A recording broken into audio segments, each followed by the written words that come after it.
Have you ever had a dream camera? The one camera that you felt was your North Star? That is the way that I have thought and felt about the Mamiya 7.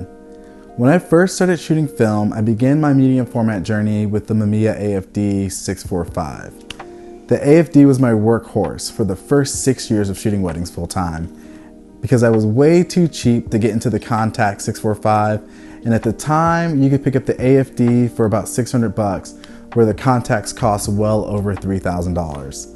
As I got into the Mamiya ecosystem, I found out about the Mamiya 6 and the Mamiya 7, and it was my goal to one day own both cameras.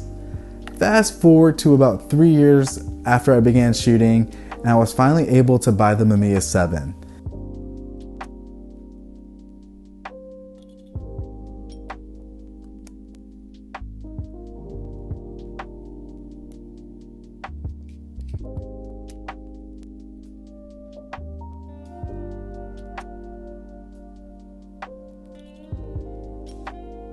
And this, my friends, is my full review on my North Star camera. Now, the main difference between the AFD, the Mamiya 6, and the Mamiya 7 is that the AFD shoots in 6:4:5, and the Mamiya 6 shoots in 6:7 format, and the Mamiya 7 shoots in 6:7 format. The Mamiya 7 only has 7 lenses: the 43, a 50, a 65, an 80, a 150, and a 210 set at f8. What we do know is that this camera is a landscape film photographer's dream camera. Now, the downside for portrait photographers is really equated to 2 things. 1, the lenses are slow, and you can't focus close to your subject. Each lens has a built-in leaf shutter. That means that there's no shutter in the body, and that also means you aren't going to get that massive shutter clap that you get with most cameras with a built-in shutter in the body. The Mamiya leaf shutter is like crazy silent, and I often can feel the shutter before I ever hear the shutter when I'm taking a photograph with it.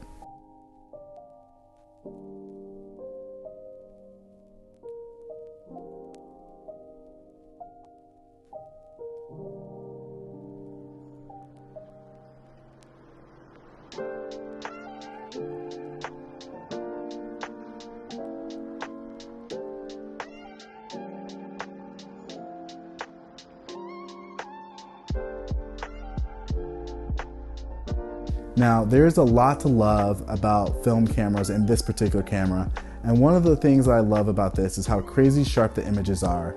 The contrast in the images are also to die for. The Mamiya 7 feels fantastic in the hand and is lightweight compared to other 6:7 format cameras. Still, the only thing I do wish it did that the Mamiya 6 does do is that I wish it collapsed inside of itself to make it smaller for traveling around with it. The camera is light, but its size can be cumbersome when trying to find a camera bag to carry it in. The Mamiya 6 folds down so small, and maybe my greatest gripe is that the Mamiya 7 doesn't do the same. I've mentioned that twice, that's how much I'm annoyed by it. But despite this little annoyance, the thing is this: the Mamiya 7 feels excellent to use even though it is relatively large in a compact body.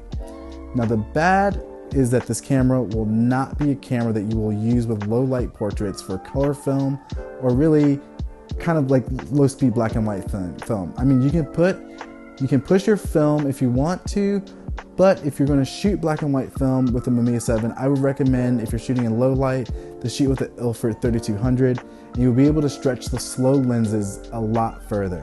The other downside is that the shutter speed only goes up to 1/500th of a second. This also limits this otherwise excellent camera to be a camera that can only be shot really in well-lit situations. Another kind of big drawback is the price. To find one, today you can find a 7 for around $2,500 to $3,000, but you can find a Mamiya 7 II for around $3,500 to $4,000. That is pretty expensive to get into a system, but it will also be hard to look back at your other 645 negatives once you do. Now, the Mamiya 7 does not disappoint, and it produces excellent image quality. I would highly recommend the Mamiya 7 over the 7 II because it is a little bit cheaper and the bodies are virtually the same. I have still yet to find anything the Mamiya 7 II that causes it to be worth another $1,000 more than the Mamiya 7 I. Listen, I love this camera and I hope you will too. Thanks so much for watching my review, and let me know if you want to see some of my favorite, you know what? I'm already going to show you some of my favorite images shot with this camera. Thanks so much, guys. See you in the next review.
I'm so